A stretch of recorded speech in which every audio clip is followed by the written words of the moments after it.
Assalamu alaikum and good greetings. So today we'll be watching the final part, hopefully, of this interaction between David Wood and Sheikh Uthman. And I think in the last part here is where we will tie it back up with how, because in the first part I have watched David Wood's video where after the interaction finished, he actually point out where the main points that he thinks is a very problematic stance from Sheikh Uthman, right? Although it has been like up till now it's 1 hour and 30 minutes of discussion, and everything has been clearly, explained by Sheikh Uthman. But I think this final part is where it end up abruptly, because Sheikh Uthman have to leave. He has been watching, take a look at his watch for the last 30 minutes. We will see how it ends, and without further ado, let's watch. And then it would be clear for you. Just a quick question. So if it's clear, that means people should be disagreeing, right? No. Let me explain that to you. And you brought up disagreements, and I gotta get going in a few minutes. So now we gotta zoom through. I gotta even get through one track. Can I answer his question now? No. You brought up the same question, so let me explain it to you. It's okay. Sorry. He brought up the same question. Relax, right? So when you have disagreements, it doesn't mean that something isn't explicit. Sometimes, no Muslim disagrees on the basis of Islam. There is one Allah, there is one Prophet, 5 prayers. We all agree on that, right? But then what you have, like for example the Shia, where there are some political issues that cause them to go off track, and there are Mu'tazila and there are Jahmiyyah and those guys that had disagreements in Aqidah. But at the base, Muslim Aqidah, the Muslims are united. We believe in what Allah has revealed, the Prophet ﷺ. Now when it comes down to rulings, particular rulings, sometimes there's disagreement because scholars try their best to understand a source. But if you want to know the correct opinion and you look at the evidences, it always becomes explicitly clear. So there's always one correct opinion. The correct interpretation Yes. of a verse, always? Always. And all Muslims agree on this? That there is one correct interpretation, yes. of every verse? But somebody could be mistaken in it. But then what's the difference then between something being clear? How do you determine if something's clear? Let me explain this to you, okay? What was your name? John? John. If I tell you we're at Balboa Park, I'm pretty explicit with this, right?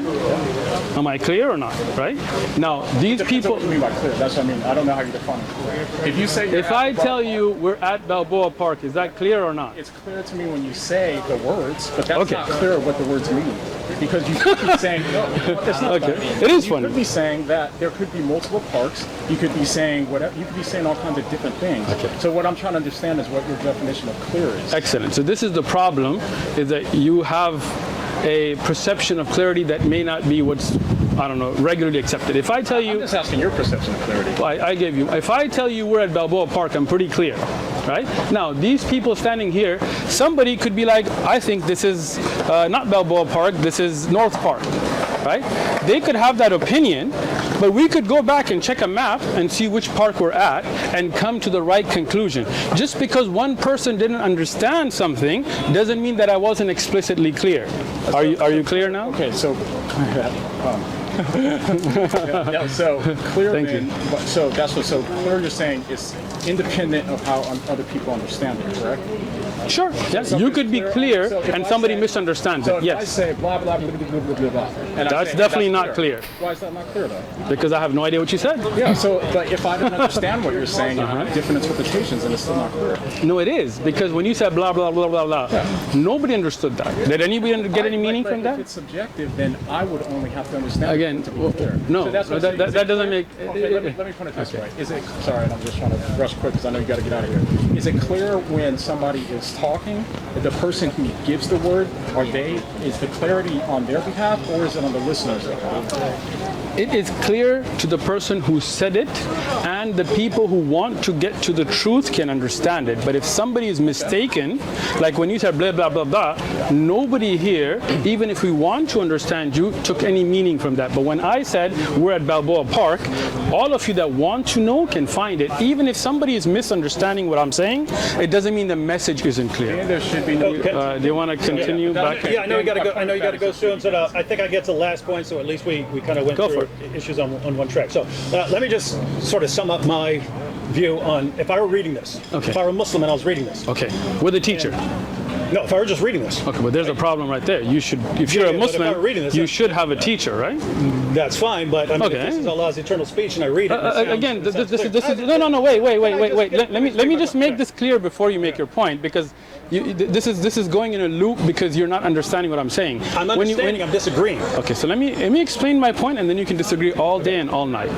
When you say Allah's eternal speech is clear, nobody says that means that you are just going to pick up the Quran and make your own ideas and implement them. It means that Allah made clear His ahkam, and He sent the Prophet ﷺ to show us how to implement them, and He chose from the people of knowledge, and then He instructed you that when something isn't clear to you, it's not because the ayah is not clear, it's because you're ignorant. Go and ask Ahlul Dhikr, the people of knowledge, so then it can become clear. So as a Muslim, you should then ask somebody who has studied the Sharia, who is qualified by scholars to be giving fatawa and tafsir and hadith. Say, hey, is this hadith sahih? Is this hukm implemented like this or not? Just because you didn't understand it without going to the people of knowledge doesn't mean it's not clear. All right. Go ahead now. Now, so if I were reading this, Surah 5:32, Surah 5:33, and I read penalty for those who make war or spread corruption in the land Excellent. is this, and there's all Yes. these penalties, Yes. and this is said to rule out terrorism. I would be reading that, and if you look at what terrorists say, they usually don't think they're killing innocent people. If you look at the Al Qaeda reader, and so Sure. on. Their reasoning was. Look at what places like the United States are doing. Look at what Israel's doing. Look at what these various people are doing. Sure. And so they're not innocent, right? They're not innocent. Sure. Their militaries, their governments are committing crimes. As far as killing ordinary citizens, ordinary Israelis, ordinary Americans, and so on, these are the people who vote these people into power. These are the people who pay taxes to these governments to do these things, and therefore they're not innocent. I don't see anything in here that would contradict that. So that's one thing. Now I understand. I'm letting you finish. You're saying I would go to a scholar, and I would ask the scholar for clarification. Sure. That's a good segue into this. This ties together, and then you can respond. You made a whole point, and then let me On the finish. last one, no, it's because this is what we were Go just ahead. talking about. So misconception number 11 is Islam forces people to become Muslim, right? And the verse that is said to refute that is Surah 2, verse 256. Let there be no compulsion in religion. Truth has been made clear from error. So this tract is saying that shows that you can't force people to become Muslim. Okay. Okay. So suppose I read that and I'm confused. I'm confused because this verse says, you kill these people. This says fight those people, fight those who do not believe in Allah. That's not Fight about those who do not believe in forcing Allah. people to become Muslim. Well, Why are you confused? Look, All right, go when ahead. Muhammad says, I've been commanded to fight people until they say there's no God but Allah and Muhammad is his messenger. Sure. That sounds like I'm going to fight you That's- until you believe what I'm telling you to believe. Sounds like that. That's not, if you want to say that's not forcing, that's like me saying, I'm going to stab you until you agree with me, but you're free to believe whatever you want, right? Because you don't understand the hadith, but go ahead. I haven't gotten to the point. So, the point is, suppose I read something like that. Hey, this sounds like I'm supposed to go out and fight people until they agree with me. This verse says no compulsion in religion. Good. You're saying go to a scholar. That's what the Quran is telling you. Yeah, I'm supposed to go to a scholar. Yes. Yes, Okay. Alan. So I go Ahlul to a Dhikr. scholar. So This is not a scholar. You know that, right? Ibn Kathir. This is a book. So let me explain to you. Yes. No. No, Look, I listened to you. Now, can you let me? He's quoting scholars here. Let me explain this to you, David. Let me just finish the point. It's Go a ahead. simple All right, point. go ahead. Okay. Let you finish. So, this commentary on Surah 2, verse 256. Okay. So suppose I want to know what past scholars have said, so I know who I should listen to, right? So, he talks about the historical background of Surah 256, no compulsion in religion, right? And So we go down, and it says at the conclusion of all that. So you're it says- skipping through the whole explanation, though, right? Yeah, he gives the explanation. Right? Okay. So he gives the historical background, but then he says, "But this verse is abrogated by the verse of fighting. You shall be called to fight against a people given to great warfare. Then you shall fight them, or they shall surrender." Allah also says, "O Prophet, strive hard against the disbelievers and the hypocrites, and be harsh against them." Sure. And he says, "O you who believe, fight those of the disbelievers who are close to you, and let them find harshness in you, and know that Allah is with those who are the pious." Okay. Therefore, all people of the world should be called to Islam. Sure. If any one of them refuses to do so, or refuses to pay the jizya, they should be fought till they are killed. Right? Okay. So that's what I see when I look at Ibn Kathir. Okay. And then I just have one more. I just want to. You're not letting me. You're making like 10 points, not letting me I'm trying to get respond. the whole point. I know, This is all but one- this is all not one going to point. work when you don't listen, bro. This is all one point. This All is right. making the exact same point. So ahead. suppose I don't like Ibn Kathir. But it's not about who you like. This is where you're misunderstanding. I get it. Suppose I ask Muslims, hey, who are I'll your let you scholars? finish. You said, hey, you should read. I'll let you Tabari, should finish. read this. Yeah. So I go to Qurtubi, Okay. and Qurtubi, right after quoting this verse, says, "Scholars disagree and hold various positions regarding the legal status and meaning of this ayat. Okay. There you go.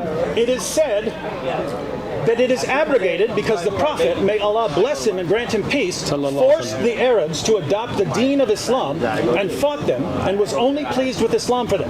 Sulaiman ibn Musa took this view, saying it is abrogated by, O Prophet, do jihad against the unbelievers and the hypocrites." Sure. That is related from Ibn Masud and many commentators. And then it goes on, we don't need to read much more, but then the next interpretation is, it is not abrogated. Okay. It was sent down about the people of the book in particular, and means that they are not forced to adopt Islam when they pay jizya. Those who are forced are the idolaters, which you Okay. said isn't the case earlier. So here's. Let me explain it when you're done. I'm done. I'm Okay, done. I just you're want to done? summarize. Yeah, All right, good. I may disagree with what you're about to say, but I'm saying. So, we've got these verses that are about fighting and killing. Sure. And we've got verses that are like no compulsion in religion. Or Yes. you be your religion, to me be my religion. Excellent. Right? Excellent. We've got verses like that. And if I'm confused, I'm supposed to go to a scholar. Yes. But these show that scholars have disagreed over the centuries. They have, right? so let me- They have. So some are saying, hey, the actual conclusion, once you read the entire case, the conclusion, the takeaway message is you're supposed to fight people until they believe in Allah. And the other things that said something else, no compulsion in religion, those have been abrogated. And so the point is you're handing out a material which someone would read and they would say, I'm just hey, letting you finish now. yeah. You would say, oh, Islam forces people to become Muslim. That's a misconception because the Quran says, let there be no compulsion in religion. And what I'm saying is, scholars down through history have held interpretations that certainly don't line up with that interpretation. So you're acting like, hey, if you're a scholar, you're going to come to the conclusion Are you that done? you're coming with. No. You're saying you're giving a representation of scholars as if you're a scholar, you're going to come to the same conclusions and you're going to say this is actually peaceful, this is actually what this verse means. And when we look, we see they come to wildly different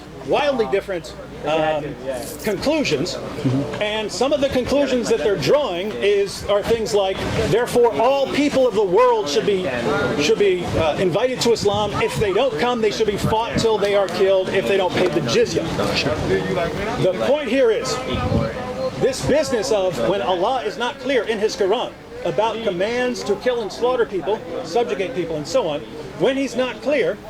Yes, if you're not clear, that allows someone to step in and say, of course, this is actually peaceful and you need to interpret it peacefully. But it's also wide open for someone to say, actually, this is abrogated and we're commanded to do this. The point is, it looks like a giant mess. And the real issue that I'm concerned with here is that you're handing this out and acting like this is a straightforward condemnation of forcing people to become Muslim. This is the verse that refutes it. This is the verse that refutes that. And I'm just letting you finish. I open up your commentaries, and the first thing I see is things that contradict what you're saying. And you're saying go to a scholar. Are you done? I'm listening to you. Are you done? Go ahead. Are you done? It depends on what you say. No. If you agree with me, then I'm done. Well, then you're not done, because I'm not going to agree with you. But are you done saying what you had to say so you can listen now? I made my point. Okay, thank you. That means you're done with what you're saying and you're going to listen now, right? You're listening. Okay, excellent. First thing is, when I told you that you need to go to a scholar, you misunderstood that to go to pick up Tafsir Ibn Kathir. He is somebody who passed away hundreds of years ago. You are just picking up an English translation of a summary and thinking you understand what you really don't. Because Ibn Kathir gives you different opinions. Like Qurtubi that you quoted yourself, gives you opinions to understand that there were differences of opinions about whether this was nasikh or mansukh. When I say you need to go to a scholar, I mean somebody who's alive, okay? Somebody you can go to and say, hey, I want to understand this ayah, because these are just few books. You have Tabari, you have Ibn Kathir, you have the Makhshari, you have Qurtubi, you have all these classic tafasir, you have Suyuti. We look at those, then we look at evidences, okay? When the Prophet ﷺ took over Mecca, you know Fath al-Mecca, right? You know Fath al-Mecca? No? Mecca? The victory when Mecca was given, right? Without fighting, yeah, right? Did he go and say everybody who was a polytheist, forget about Ahlul Kitab, will be put to death? No, he didn't. He did not. So when in Fath al-Mecca, did he do that or no? No, not there. Okay. No, certain people. Those that committed war crimes, yeah. Those that committed war crimes, you can listen to my lecture and I go through each one that was killed and why he was killed and what war crimes they had committed. Girls who made fun of him. That was a war crime? Are you talking about Fath al-Mecca or are you talking about other incidences? I'm saying when he took Mecca, he said there are certain people, even if they're clinging to the curtains of the Kaaba, you got to kill them. Some of those were just singing girls, slave girls who were singing. Those were people, and I've gone through each one of them. That wasn't just the fact that we're singing, it's the crimes they had committed, mutilation of bodies, including by women, of prisoners of war, just because you're ignorant. Girls did it? Some of the girls did do it, yes. The girls who are condemned? Some of them. Why does it just say who wrote satirical songs about it? Because you don't know the depth of the knowledge. Because it would kind of seem important to listen. It would, right. Charles Manson needs to go to jail because he jaywalked, right? But that's because you don't know who Charles Manson was and what he did. So if you want to know why he went to jail, read his court papers. So if you want to know about the ahadith about who did what and why, there are hadith on it. Just because you didn't read them doesn't mean they don't exist. Okay? So what you should do is go to a person of knowledge and say, hey, why was this person put to death and why was this person not? Why was Abu Sufyan and Hinda and those not? Why were others who stayed polytheists in Mecca were not put to death, right? So when you look at those contexts and how the Prophet ﷺ did it, then we look at the different scholarly opinions, we weigh them with evidences, and we come to the right conclusion. We cannot put that kind of a debate in a flyer, neither do you, right? Let me give you an example. This is from the Bible, right? You have here a verse in Exodus 21, 20, 21. Exodus 21, 20, 21. And if a man beats his male or female servant with a rod so that he dies under his hand, he shall surely be punished. Notwithstanding, if he remains alive a day or two, he shall not be punished, for he is his property. Now, if I don't look at context, if I don't ask David Wood or anybody, and I just take this and say the Bible's clear, I'm going to get a slave, and I'm going to beat him to death, and if he stays alive, I can't be arrested. And now you are going to come and say, no, that's not the context, this is the old, this is this. But then you're contradicting your own point. You're telling me to go get context for ayat from the Bible when you won't do the same for the Quran. This is your double standard. This is your problem. This is where you are not being fair in this conversation, because you know this Bible is filled with verses about killing homosexuals, about things that people have used to carry out hate crimes, to carry out genocides, and you know that's true. And you will say, oh, we condemn that, because what they should have done is understood the context of those verses from the Bible. And when we say the same thing about the Quran, then you don't accept it. Thank you for your trip. No, you said you were done, and I am done. Thank you. Okay, so this is the end. So interesting. Okay, so I've watched the end of David Wood's uploaded video. Obviously, it follows when Sheikh Uthman actually have to go and rush out from the tent, from the booth, right? So that, unfortunately, yeah, because this, it would have been great if this can go on and on and on, and every how to say, every issues, every question raised can be addressed at length to the level of, you know, there's no more question. But unfortunately for this one, I think Sheikh Uthman just addressed the main issue with the conversation at the end, and not have the time to actually address the issue itself until it is done, right? So that's unfortunate. But yeah, so I never actually thought it will be as much of different parts as this. This is part 6, I think. But it is interesting, and I do hope that this interaction can still happen again and again and again, because I think David would have other question that he want to ask about other pamphlet, that because this whole 2 hours is just from one, and he said he has 3, right? And it is interesting because if you look at the very beginning of David Wood's video, where he have a conversation with the friend, is it John, something like that, where they said throughout this two hours conversation, they said that Sheikh Uthman did get into is it trouble or something, meaning that meaning this is the point, the very last bit is the point where they think that Sheikh Uthman is on the shaky ground, which is interesting because throughout the 2 hours it implies that the rest is okay, meaning that's, you cannot say anything about that except for the last part, because the objection is that if you look at the end, and my reaction to the first one, David Wood, after this ended, he did say to the camera that if you ask any Christian, no one would say that you cannot just refer to the classical commentaries, etc., of the Bible. And Sheikh Uthman is saying that you should ask for living person and not referring to. That is, depending on how he said it and how you understand it, it can be misleading, because Sheikh Uthman said it's not to disregard the scholarly works that you can have, but he says you have to ask for those Ahlul Zikr, because you can gather all the evidences brought forth by each of those, and then, you know, it's just not just he said, she said, and like David Woods want to suggest, it is a mess. What do you think? What do you think about this whole interaction? Share your opinion. With that, I think that's it for this video. It has been 6 different portion, I think, of this particular 2 hours video. Hopefully it has benefit you and myself, obviously. Thank you for watching.